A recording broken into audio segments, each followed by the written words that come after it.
الشيطان الرجيم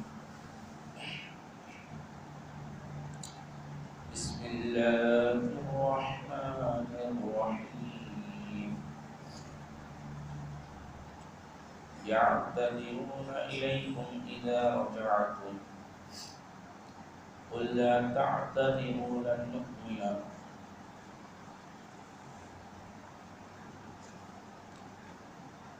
لكم قد نبأنا الله من أخباركم. 11 پارہ کی سب سے پہلی آیت کی چند الفاظ میں نے آپ کے سامنے پڑھ کے سنائے ہیں. اس کے اندر اللہ تبارک و تعالی نے ان لوگوں کا ذکر کیا ہے جو جنگ میں جانے سے رکے رہے، جبکہ اعلان یہ ہو چکا تھا کہ ہر کوئی جو استطاعت رکھتا ہے وہ اس میں شامل ہو.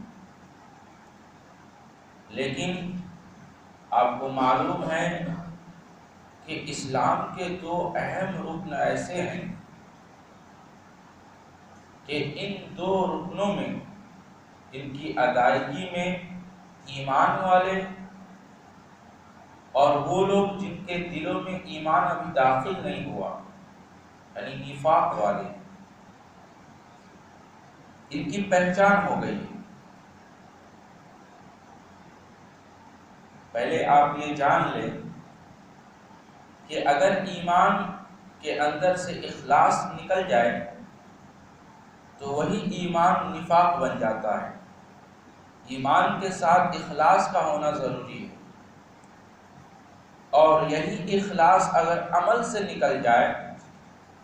تو وہی عمل ریا بن جاتا ہے. ایک ہے ایمان اور دوسرا ہے عمل، اور انہی دو وجہوں سے قرآن میں جگہ جگہ جنت کی بشارتیں دی گئی. لیکن یہ بشارتیں ان لوگوں کے لیے جن کا ایمان مخلص ہو اور جن کا عمل پہ اخلاص ہو. اگر ایمان کے اندر سے اخلاص نکلا تو ایمان نفاق بن جاتا ہے اور ایسا آدمی منافق ہو جاتا ہے. تو بجائے اس کے کہ اس کا ایمان جنت میں لے جانے والا تھا، اخلاص کے نکل جانے کی وجہ سے وہ نفاق ہو گیا، اور یہی نفاق اسے جہنم میں لے جانے والا بنائے گا. اور وہ عمل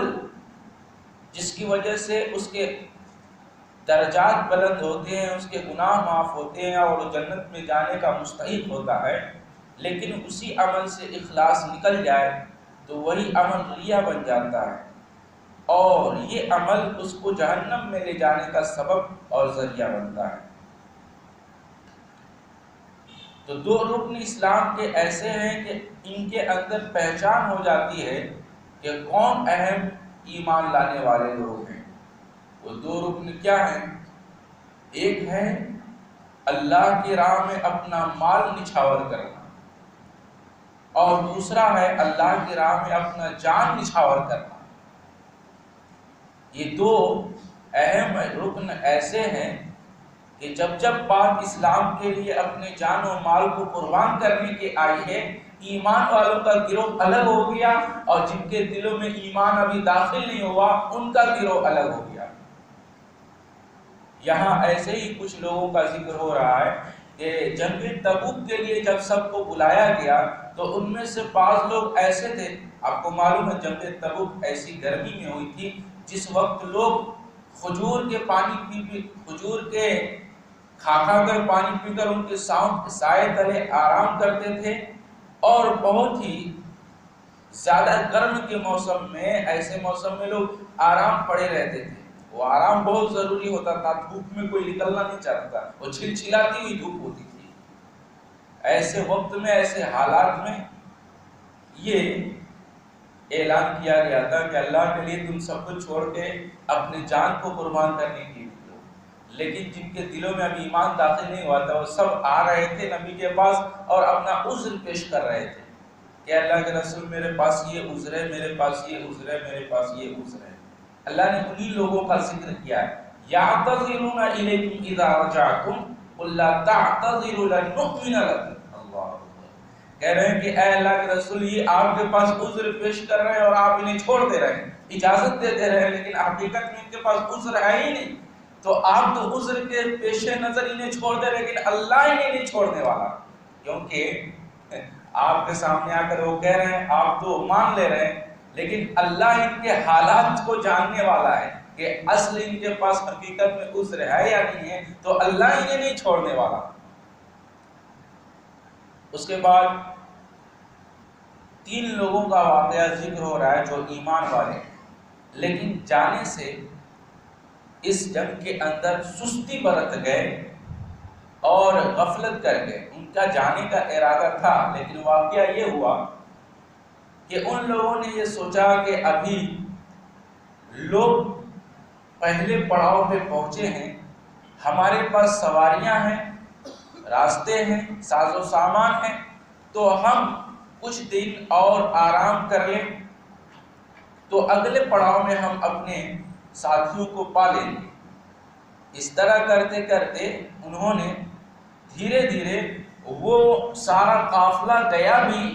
سارے لشکر گئے اور لوٹ بھی آئے، اور یہ اس خام خیال میں تھے کہ ابھی تو وہ اگلے پڑاؤ پر ہوں گے، ہم 1-2 دن اور رک کر پھر انہیں پا لیں گے، کیونکہ وہ قافلہ تو پیدل ہے، ہمارے پاس سواریاں ہیں، ہم جائیں گے اور گھوڑوں سے انہیں پا لیں گے۔ لیکن انہوں نے سستی اس قدر کر دی کہ وہ قافلہ گیا بھی اور چلا بھی ہے۔ ان میں 3 صحابی رسول ہیں جو ایمان والے تھے، جو صحابی رسول تھے۔ بعد میں جب یہ قافلہ لوٹ آیا تو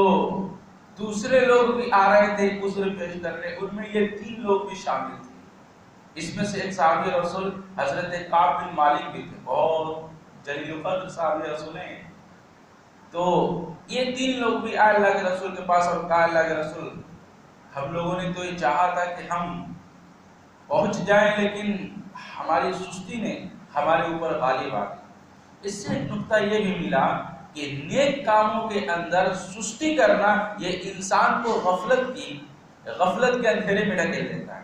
کسی بھی نیک کام کے اندر سستی نہیں برتنا چاہیے۔ اسی لیے اللہ تبارک و تعالیٰ نے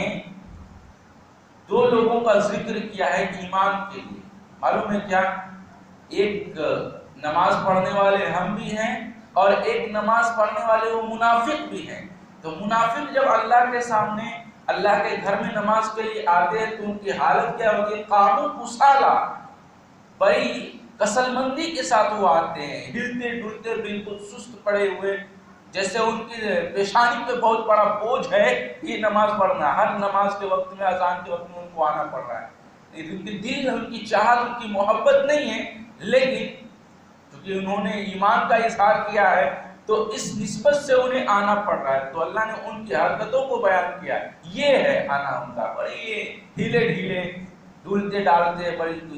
دل کی تنگی کے ساتھ وہ آتے ہیں۔ اور ایک وہ لوگ بھی ہیں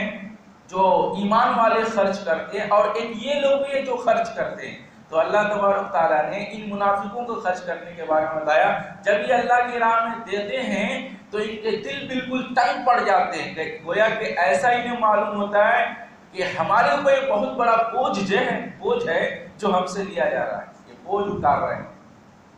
یعنی وہ دے کر احسان کر رہے ہیں۔ اس طرح سے ان کے اوپر بہت بڑا ایک بوجھ ہوتا تھا، دل بالکل ان کے تنگ پڑ جاتے تھے۔ لیکن ایمان والوں کا حال ان کے برعکس تھا۔ اس سے ایک اور بات معلوم ہوا کہ نماز ہو یا زکوٰۃ ہو، اس کے اندر تمدیلی نہیں ہونی چاہیے، بلکہ محبت الہی کے جذبے کے ساتھ وہ عمل ہونا چاہیے۔ ہر نیکی کے کام میں محبت الہی کے ساتھ، دل کی رضا کے ساتھ ہو، دل کی تنگی کے ساتھ نہ ہو۔ ہم مال خرچ کر رہے ہیں، اللہ کی رضا مطلوب ہو اور دل کی خوشی کے ساتھ ہو، دل کی تنگی کے ساتھ نہ ہو، کیونکہ یہ منافق کی عالم ہے۔ منافق بھی زکوٰۃ دیتے تھے، وہ بھی صدقہ و خیرات کرتے تھے، اور وہ بھی نماز پڑھتے تھے، لیکن اللہ نے ان کی حرکتوں کو ذکر کیا ہے۔ وہی حال یہاں پر بھی تھا۔ جنگ کے اس موقع پر 3 صحابی رسول آئے، سست پڑے اور انہوں نے اپنا عذر پیش کیا، لیکن ان کا معاملہ یہ تھا چونکہ یہ ایمان والے تھے تو ان کے معاملے کو کچھ دیر کے لیے روک دیا گیا تھا، ان کے عذر کو قبول نہیں کیا گیا، اور تقریباً 50 دنوں تک ان کا معاملہ یہ تھا کہ تمام مسلمانوں سے ان کو کاٹ دیا گیا تھا، الگ ہو گئے تھے، یہاں تک کہ ان کے بیویوں کو بھی ان سے جدا کر دیا گیا تھا، یہاں تک کہ اللہ سے کوئی فیصلہ نہ آئے۔ انہوں نے خوب توبہ و تائب کیا اور خوب اللہ کے سامنے روئے اپنی اس کاہلی پر، اپنی اس سستی پر، اپنی اس غفلت پر۔ پھر 50 دنوں کے بعد اللہ تعالیٰ نے آیتیں اتاری، لقد تاب اللہ علیہم، جو لوگ توبہ کرے۔ عجیب بات یہ ہے کہ یہ آیت کریمہ توبہ ہی سے شروع ہو رہی ہے اور اسی پر ختم ہو رہی ہے۔ انہوں نے کیا توبہ کیا ہے اور فوراً اللہ نے آیتیں اتاری ہیں اور کہا ہے کہ ان لوگوں کا جن کا معاملہ چھوڑ دیا گیا تھا، روک لیا گیا تھا، اب ان کے معاملے خلاصے ہو گئے، اللہ نے ان کی توبہ قبول کر لی۔ اور آخر لفظ لفظ ہے تواب الرحیم، صرف توبہ قبول کر لینا کافی تھا، اس کے تحت رحیم کا اضافہ اس بات کی دلالت کرتا ہے کہ جو شخص توبہ کرنے کے بعد پلٹتا ہے، اللہ توبہ تو قبول کرتا ہے، اس کا انعام یہ دیتا ہے کہ اس کے ساتھ خاص رحمت اس کے شامل حال ہو جاتی ہے،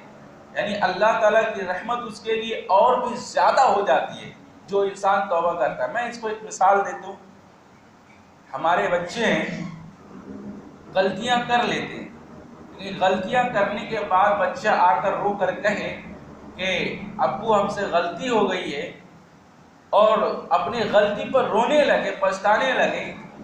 تو ایک رحم دل باپ کیا کرے گا؟ اس کو گلے سے لگا لے گا، اور وہ محبت تو کرتا ہی تھا لیکن اس غلطی پر چونکہ غلطی کا اسے احساس ہے اور رو رہا ہے تو اسے اور بھی زیادہ اس کے اوپر رحم اور شفقت اس کی بڑھ جاتی ہے۔ ایسے ہی اللہ تبارک و تعالیٰ کا حال ہے کہ جب ایک بندہ غلطی پر احساس کر کے اس کے سامنے رو دیتا ہے تو اللہ کی رحمت پہلے سے زیادہ اس کے لیے بڑھ جاتی ہے اور وہ اللہ کے نزدیک پہلے سے زیادہ محبوب ہو جاتا ہے۔ اللہ اکبر، ایسا رحیم ہے۔ تو اللہ نے تواب کے ساتھ رحمت، تواب الرحیم، یقیناً اللہ توبہ کو قبول کرنے والا اور رحم کرنے والا ہے، اس لیے تواب کے ساتھ رحیم لایا گیا ہے۔